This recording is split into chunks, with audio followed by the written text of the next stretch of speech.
여러분, 안녕하세요. 오늘은 조금 무겁지만 꼭 한 번쯤은 생각해봐야 할 이야기를 나눠보려고 합니다. 최근 한 조사에서 놀라운 결과가 나왔습니다. 60대 이상 부모님 중 70%가 노후 준비가 부족하다고 답했습니다. 그런데 더 충격적인 건 그분들 중 절반 이상이 자식이 도와줄 거라고 생각한다고 대답했다는 겁니다. 하지만 현실은 어떨까요?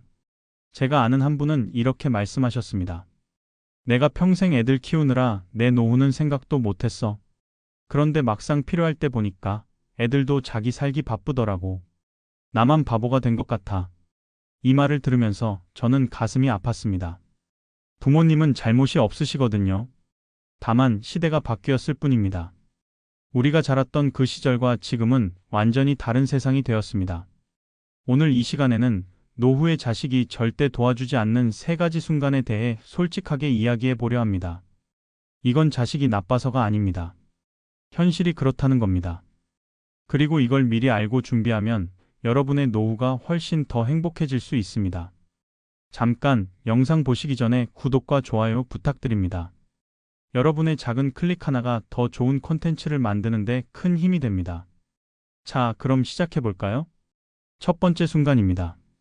바로 돈이 필요해졌을 때입니다. 여러분, 혹시 이런 상황을 상상해 보신 적 있으신가요? 갑자기 병원에 가야 하는데 손에 쥔 돈이 부족한 상황 말입니다. 예전 같으면 애들한테 전화 한 통만 하면 되지 이렇게 생각하셨을 겁니다. 하지만 지금은 다릅니다. 실제로 제가 만난 한 분은 이런 경험을 하셨습니다. 70대 초반이신 이분은 갑자기 허리 통증이 심해져서 병원에 가셨습니다. 검사를 해보니 수술이 필요한 상황이었습니다. 수술비가 500만 원 정도 필요했습니다. 이분은 아들한테 전화를 했습니다. 아들아, 미안한데 병원비 좀 도와줄 수 있겠니?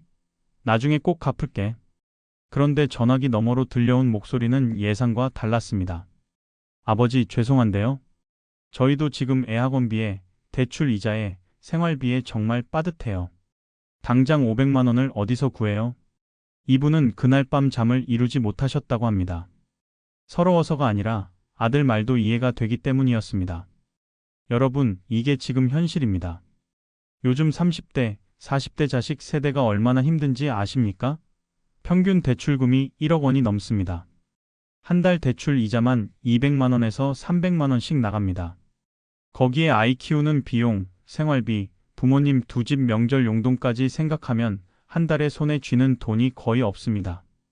이런 상황에서 갑자기 몇백만 원, 몇천만 원을 도와달라고 하면 어떻게 될까요? 자식들도 마음은 있습니다. 돕고 싶어 합니다. 하지만 현실적으로 불가능한 겁니다.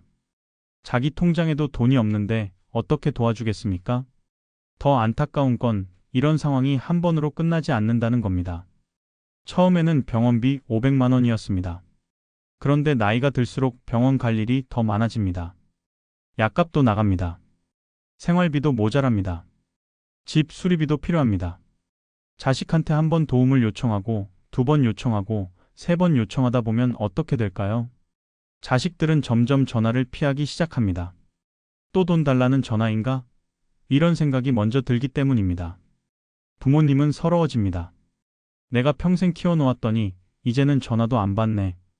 이게 바로 악순환의 시작입니다. 제가 아는 또 다른 분은 이런 말씀을 하셨습니다.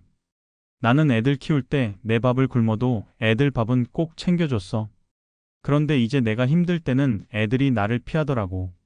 이게 자식 키운 보람인가 싶어. 마음이 아프시죠? 저도 그렇습니다. 하지만 여기서 우리가 냉정하게 봐야 할 게 있습니다. 자식이 나쁜 게 아니라 시대가 바뀐 겁니다. 우리 부모님 세대는 어땠습니까? 집 한 채 사면 평생 재산이 불어났습니다. 월급은 매년 올랐습니다. 은행 이자도 높았습니다. 10%씩 이자를 주던 시절도 있었습니다. 그런데 지금은요? 집값은 천정부지로 올랐지만 월급은 그대로입니다. 물가는 계속 오르는데 이자는 거의 제로입니다. 청년들은 빚을 내서 집을 사고 그 빚을 갚느라 30년을 허덕입니다. 이런 상황에서 부모님을 경제적으로 돕는다는 건 자신의 미래를 포기하는 것과 같습니다. 물론 효도를 안 하겠다는 게 아닙니다.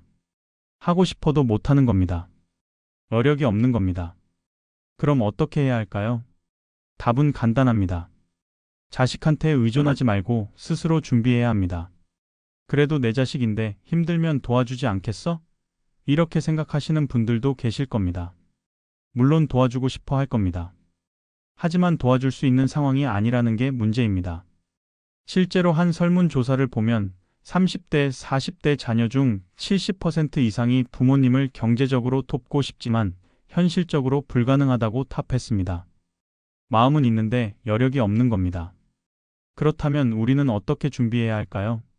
첫째, 지금 당장 내 통장에 얼마가 있는지 확인하십시오.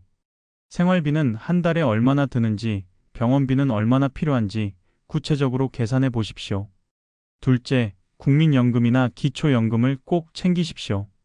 매달 들어오는 고정 수입이 있으면 그만큼 마음이 편합니다. 셋째, 작은 돈이라도 모으십시오. 한 달에 10만 원, 20만 원이라도 꾸준히 모으면 1년이면 100만 원에서 200만 원이 됩니다. 10년이면 1000만 원에서 2000만 원이 됩니다. 물론 지금 당장 시작하기에는 늦었다고 생각하실 수도 있습니다. 하지만 늦었다고 생각할 때가 가장 빠른 때입니다. 지금이라도 시작하면 5년 후, 10년 후에는 분명 달라져 있을 겁니다. 자, 그럼 이제 두 번째 순간으로 넘어가 보겠습니다. 두 번째 순간은 부모가 약해졌을 때입니다. 여러분, 이 말을 들으면 어떤 생각이 드십니까? 나는 아직 건강한데? 이렇게 생각하실 수도 있습니다. 맞습니다. 지금은 건강하실 수 있습니다. 하지만 시간은 누구에게나 공평하게 흐릅니다. 60대가 70대가 되고 70대가 80대가 됩니다. 그러면서 우리 몸도 서서히 변합니다. 처음에는 작은 변화입니다. 계단을 오를 때 숨이 조금 찹니다. 무거운 짐을 들기가 예전보다 힘듭니다. 밤에 잠을 설치는 날이 많아집니다. 이런 작은 변화들을 자식들은 처음에는 걱정합니다. 아버지, 요즘 많이 힘드세요? 병원 한번 가보세요. 어머니, 제가 다음 주말에 같이 병원 가드릴게요. 이때까지는 괜찮습니다. 자식들도 여유가 있고 부모님도 아직은 독립적으로 생활하실 수 있으니까요. 문제는 그 다음입니다. 시간이 지나면서 부모님의 몸은 더 약해집니다. 이제는 혼자서 병원에 가는 것도 어려워집니다. 약을 제때 챙겨 먹는 것도 힘들어집니다. 집안일을 하다가 넘어지는 일도 생깁니다. 그러면 자식들은 어떻게 될까요? 처음에는 열심히 챙깁니다. 주말마다 찾아갑니다. 병원도 같이 갑니다. 약도 챙겨드립니다. 집 청소도 해드립니다. 하지만 이게 한 달, 두 달이 아니라 1년, 2년, 3년 계속되면 어떻게 될까요? 자식들도 지칩니다. 자기 일도 있고, 자기 가족도 있고, 자기 건강도 챙겨야 하는데 부모님까지 돌보는 게 점점 버거워집니다. 제가 아는 한 분은 이런 이야기를 해주셨습니다. 처음에는 주말마다 어머니 댁에 갔습니다. 병원도 같이 갔고 장도 봐드리고 청소도 해드렸습니다. 그런데 6개월쯤 지나니까 주말이 두려워지기 시작했답니다. 이번 주말에도 가야 하나? 이런 생각이 먼저 든다는 겁니다. 1년쯤 지나니까 어머니한테서 전화가 오면 스트레스를 받기 시작했답니다. 또 뭘 도와달라는 건가? 이런 생각이 자동으로 든다는 거예요. 이분은 제게 이렇게 말했습니다. 선생님, 제가 나쁜 자식인 건 알아요. 하지만 제 솔직한 마음이 그래요. 어머니를 사랑하는데도 어머니 전화가 두려워요. 이게 얼마나 괴로운지 아세요? 여러분, 이게 현실입니다. 자식들도 사람입니다. 감정이 있고 한계가 있습니다. 처음에는 효도하고 싶은 마음이 크지만 시간이 지나면서 그 마음이 의무로 바뀌고 의무가 부담으로 바뀝니다. 특히 요즘은 맞벌이 가정이 대부분입니다. 남편도 일하고 아내도 일합니다. 퇴근하면 저녁 7시, 8시가 됩니다. 거기서 집안일하고 아이 숙제 봐주고 빨래하고 하면 밤 11시가 넘습니다. 이런 상황에서 주말에 부모님 댁에 가서 몇 시간씩 돌봐드린다는 게 얼마나 힘든 일인지 상상이 되시나요? 더 큰 문제는 부모님의 상태가 점점 더 나빠진다는 겁니다. 처음에는 주말에 몇 시간만 도와드리면 됐습니다. 그런데 시간이 지나면서 매일 전화로 안부를 확인해야 합니다. 주말뿐 아니라 평일에도 가야 합니다. 나중에는 함께 살아야 하는 상황이 올 수도 있습니다. 그러면 자식들은 어떻게 될까요? 솔직히 말씀드리면 대부분의 자식들은 2단계에서 한계를 느낍니다. 나도 내 인생이 있는데 이렇게 부모님만 돌보고 살 수는 없다. 이런 생각이 들기 시작합니다. 그래서 연락이 줄어듭니다. 방문이 뜸해집니다. 전화도 짧아집니다. 부모님 입장에서는 어떨까요? 나를 버리는 건가? 이런 생각이 듭니다. 서러워집니다. 섭섭해집니다. 하지만 자식 입장에서는 자기도 어쩔 수 없는 겁니다. 돕고 싶어도 자기 삶이 무너지는 걸 느끼기 때문입니다. 실제로 한 조사를 보면 60대 이상 부모를 모시고 사는 40대, 50대 자녀 중 80% 이상이 극심한 스트레스를 받고 있다고 답했습니다. 그중 절반은 우울증 증세를 경험했다고 합니다. 이게 무슨 뜻일까요? 자식들도 힘들다는 겁니다. 부모를 돌보는 것이 사랑이 아니라 부담으로 느껴지는 순간 관계는 무너집니다. 그럼 어떻게 해야 할까요? 여러분, 핵심은 이겁니다. 최대한 오래 독립적으로 생활할 수 있도록 건강을 지키는 겁니다. 첫째, 규칙적인 운동을 하십시오. 매일 30분씩만 걸어도 근육이 유지되고 균형 감각이 살아납니다. 넘어지는 사고를 예방할 수 있습니다. 둘째, 정기검진을 받으십시오. 작은 병을 조기에 발견하면 큰 병으로 커지는 걸 막을 수 있습니다. 셋째, 사회활동을 하십시오. 친구들을 만나고 취미활동을 하고 동네 경로당이나 복지관을 이용하십시오. 정신 건강이 좋아야 몸도 건강합니다. 무엇보다 중요한 건 자식한테 의지하지 않는 겁니다. 물론 어쩔 수 없이 도움이 필요한 순간은 옵니다. 하지만 그 순간을 최대한 늦추는 게 중요합니다. 자식들이 부담을 느끼기 전에 스스로 건강을 지키고 독립적인 생활을 유지하는 겁니다. 그래야 자식들도 여유를 갖고 부모님을 대할 수 있습니다. 자, 이제 세 번째 순간으로 넘어가 보겠습니다. 이게 가장 중요합니다. 세 번째 순간은 미리 준비하지 않았다는 걸 자식들이 알았을 때입니다. 여러분, 이 말이 조금 어렵게 들리실 수도 있습니다. 쉽게 설명해 드리겠습니다. 부모님이 나는 노후 준비를 안 했어. 자식이 있으니까 괜찮을 거야. 이렇게 생각하고 계신다는 걸 자식들이 알게 되는 순간이 있습니다.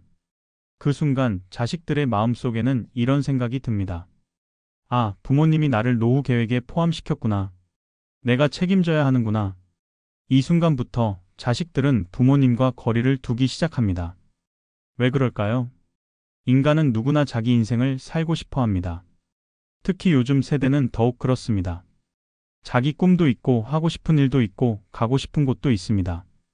그런데 갑자기 부모님 노후를 내가 책임져야 한다는 짐이 어깨에 올라오면 어떤 기분이 들까요? 두렵습니다. 답답합니다. 화가 나기도 합니다. 왜 미리 준비하지 않으셨어요? 왜 저한테 이렇게 큰 짐을 주세요? 이런 생각이 듭니다. 물론 입 밖으로 말하지는 못합니다. 효도를 안 하는 것처럼 보일까봐, 나쁜 자식으로 보일까봐 참습니다. 하지만 마음속에서는 이미 벽이 생깁니다. 제가 만난 한 분은 이런 이야기를 해주셨습니다. 이분의 아버지는 평생 사업을 하셨습니다. 한때는 돈도 꽤 벌었습니다. 그런데 노후 준비는 전혀 하지 않으셨습니다. 나한테는 자식이 있잖아. 자식이 나를 버리겠어? 이렇게 생각하셨답니다. 그런데 사업이 어려워지면서 재산을 다 날리셨습니다. 60대 후반이 되어서는 손에 쥔 돈이 하나도 없었습니다. 그때 아버지가 아들한테 말했습니다. 아들아, 이제부터는 내가 나를 책임져야 한다. 나도 이제 늙었고 돈도 없으니까. 그 말을 들은 순간 아들은 머릿속이 하얘졌다고 합니다. 아버지가 저를 미리 계획에 넣으셨구나. 제 동의도 없이 제 인생을 이미 결정하셨구나. 이분은 제게 이렇게 말했습니다. 선생님, 저는 아버지를 사랑합니다. 돕고 싶기도 합니다. 하지만 제가 아버지 노후를 전부 책임진다는 건 제 인생을 포기하는 것과 같습니다. 제 아내도 있고 제 아이도 있는데 어떻게 그럴 수 있겠습니까? 여러분, 이 아들이 나쁜 사람일까요? 아닙니다. 이 아들도 최선을 다하고 있는 겁니다. 자기 가족을 지키려고 자기 인생을 살려고 애쓰는 겁니다. 문제는 부모님이 미리 준비하지 않았다는 점입니다. 만약 부모님이 조금이라도 준비를 해놨다면 자식들의 부담은 훨씬 줄어듭니다. 아버지가 연금도 있고 저축도 좀 있으시니까 제가 조금만 도와드리면 되겠네요. 이렇게 생각할 수 있습니다. 하지만 아무런 준비도 없이 자식이 다 책임져야지 이런 태도를 보이면 자식들은 압박을 느낍니다. 실제로 요즘 젊은 세대 사이에서는 이런 말이 있습니다. 부모님 노후는 부모님이 준비하셔야 한다. 냉정하게 들릴 수도 있지만 이게 현실입니다. 왜 이런 말이 나올까요? 첫째, 요즘 젊은 세대는 자기 노후도 걱정입니다. 평생 직장이 없고 연금도 제대로 못 받을 것 같고 집값은 너무 비싸서 평생 빚을 갚아야 합니다. 이런 상황에서 부모님 노후까지 책임진다는 건 자기 노후를 포기하는 것과 같습니다. 둘째, 가치관이 바뀌었습니다. 예전에는 부모님을 모시고 사는 게 당연하다고 생각했습니다. 하지만 지금은 부모님도 독립적으로 사시고 자식도 독립적으로 사는 게 건강한 관계다고 생각합니다. 셋째, 경제적 여유가 없습니다. 앞서 말씀드렸듯이 요즘 30대, 40대는 정말 빠듯하게 삽니다. 자기 생활비, 자녀 교육비, 대출 상환, 이것만으로도 벅찹니다. 이런 상황에서 부모님이 나는 준비 안 했으니까 너희가 책임져라고 하면 자식들은 어떻게 될까요? 거리를 둡니다. 연락을 줄입니다. 피하기 시작합니다. 이게 나쁜 건가요? 아닙니다. 이게 현실입니다. 자기 방어 본능입니다. 그럼 부모님은 어떻게 해야 할까요? 답은 명확합니다. 지금부터라도 준비하십시오. 나는 이미 60대야. 이제 와서 무슨 준비를 해? 이렇게 생각하실 수도 있습니다. 하지만 늦지 않았습니다. 지금 60대라면 앞으로 20년에서 30년을 더 사실 겁니다. 그 시간 동안 어떻게 사실 건지 지금 결정하는 겁니다. 첫째, 정확한 현실 파악을 하십시오. 지금 내 통장에 얼마가 있는지, 한 달에 얼마씩 나가는지, 앞으로 얼마가 더 필요한지 계산해 보십시오. 둘째, 자식한테 의존하지 않겠다는 마음을 가지십시오. 물론 어쩔 수 없이 도움이 필요한 순간은 올 수 있습니다. 하지만 자식이 다 해주겠지라는 생각은 버리십시오. 셋째, 작은 것부터 시작하십시오. 국민연금, 기초연금을 꼭 신청하십시오. 한 달에 몇십만 원이라도 고정 수입이 생기면 그만큼 자식한테 손 벌릴 일이 줄어듭니다. 넷째, 건강을 지키십시오. 건강하면 병원비가 적게 듭니다. 병원비가 적게 들면 자식한테 부담을 덜 줍니다. 다섯째, 소박하게 사십시오. 명품 가방을 사지 말고 비싼 여행을 가지 말고 자식들 눈치 보지 않고 살 수 있을 만큼만 쓰십시오. 이렇게 준비하면 자식들도 여유를 갖고 부모님을 대할 수 있습니다. 우리 부모님은 스스로 준비하고 계시네. 나는 조금만 도와드리면 되겠다. 이런 생각을 하게 됩니다. 반대로 아무런 준비도 없이 자식이 다 책임져야지라는 태도를 보이면 자식들은 부담을 느끼고 거리를 둡니다. 여러분, 자식이 멀어지는 건 자식이 나빠서가 아닙니다. 부모가 준비하지 않았기 때문입니다. 이 말이 좀 아프게 들리실 수도 있습니다. 하지만 현실을 직시해야 합니다. 그래야 변화를 만들 수 있습니다. 자, 이제 정리를 해보겠습니다. 오늘 우리가 이야기한 세 가지 순간을 다시 한번 짚어보겠습니다. 첫 번째, 돈이 필요해졌을 때입니다. 병원비, 생활비가 급하게 필요한데 자식한테 손을 벌리는 순간입니다. 이때 자식들은 돕고 싶어도 현실적으로 여유가 없습니다. 그래서 거리가 생깁니다. 두 번째, 부모가 약해졌을 때입니다. 건강이 나빠지고 혼자서 생활하기 어려워지는 순간입니다. 처음에는 자식들이 열심히 돕지만 시간이 지나면서 부담을 느끼고 지칩니다. 그래서 연락이 줄어듭니다. 세 번째, 미리 준비하지 않았다는 걸 알았을 때입니다. 부모님이 자식이 책임져야지라는 태도를 보이는 순간 자식들은 압박을 느낍니다. 그래서 선을 긋습니다. 이 세 가지 순간의 공통점이 뭘까요? 자식이 나빠서가 아니라 현실이 그렇다는 겁니다. 시대가 바뀌었습니다. 더 이상 자식이 부모의 노후를 전부 책임지는 시대가 아닙니다. 그럼 우리는 어떻게 해야 할까요? 지금부터 준비하는 겁니다. 첫째, 경제적으로 준비하십시오. 지금 당장 내 통장을 확인하고 한 달에 얼마씩 모을 수 있는지 계산해 보십시오. 작은 돈이라도 꾸준히 모으면 훗날 큰 힘이 됩니다. 둘째, 건강을 지키십시오. 매일 조금씩 운동하고 정기검진을 받고 건강한 식습관을 유지하십시오. 건강하면 병원비도 적게 들고 자식한테 부담도 덜 줍니다. 셋째, 독립적으로 사십시오. 자식한테 의지하지 말고 스스로 할 수 있는 것은 스스로 하십시오.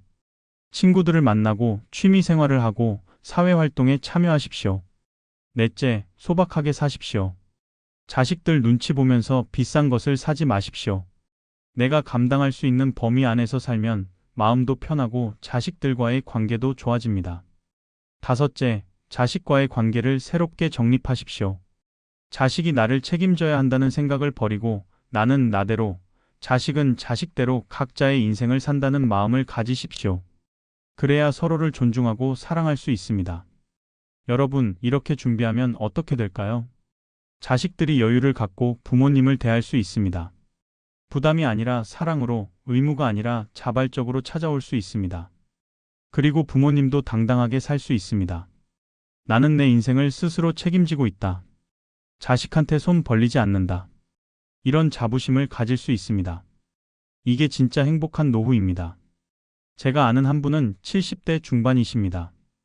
이분은 60대 초반부터 꾸준히 준비하셨습니다. 국민연금, 기초연금을 받고 작은 저축도 있고 건강도 잘 챙기셨습니다. 이분은 제게 이렇게 말씀하셨습니다. 나는 자식들한테 짐이 되고 싶지 않아. 그래서 내가 할 수 있는 건 다 준비했지. 덕분에 애들이 나를 걱정하기보다는 편하게 놀러와. 우리 관계가 훨씬 좋아졌어. 이분의 자녀들도 자주 찾아옵니다. 부담이 아니라 즐거움으로 찾아옵니다. 이게 바로 우리가 원하는 모습 아닐까요? 여러분, 늦지 않았습니다. 지금부터라도 시작하십시오. 한 달에 10만 원이라도 모으십시오. 매일 30분씩 걷기 시작하십시오. 친구들과 정기적으로 만나십시오. 복지관이나 경로당 프로그램에 참여하십시오. 이런 작은 행동들이 모여서 5년 후, 10년 후에는 큰 변화를 만들어냅니다. 그리고 무엇보다 자식이 책임져야 한다는 생각을 버리십시오. 자식은 자식의 인생을 살아야 합니다. 우리는 우리의 인생을 스스로 책임져야 합니다. 이게 진정한 효도입니다. 자식한테 짐을 지우지 않는 것, 이게 진정한 사랑입니다. 여러분, 오늘 이 영상이 조금 무거웠을 수도 있습니다. 하지만 꼭 필요한 이야기였다고 생각합니다. 우리 모두 행복한 노후를 준비합시다. 자식과도 좋은 관계를 유지합시다. 그러려면 지금부터 준비해야 합니다. 오늘 영상이 도움이 되셨다면 구독과 좋아요 부탁드립니다. 그리고 댓글로 여러분의 생각을 나눠주시면 감사하겠습니다. 다음 영상에서는 노후 자금 얼마나 있어야 안전한가에 대해 구체적으로 다뤄보겠습니다. 현실적인 숫자와 함께 실제로 어떻게 준비할 수 있는지 알려드리겠습니다. 그럼 다음 영상에서 뵙겠습니다. 건강하시고 행복하세요. 감사합니다.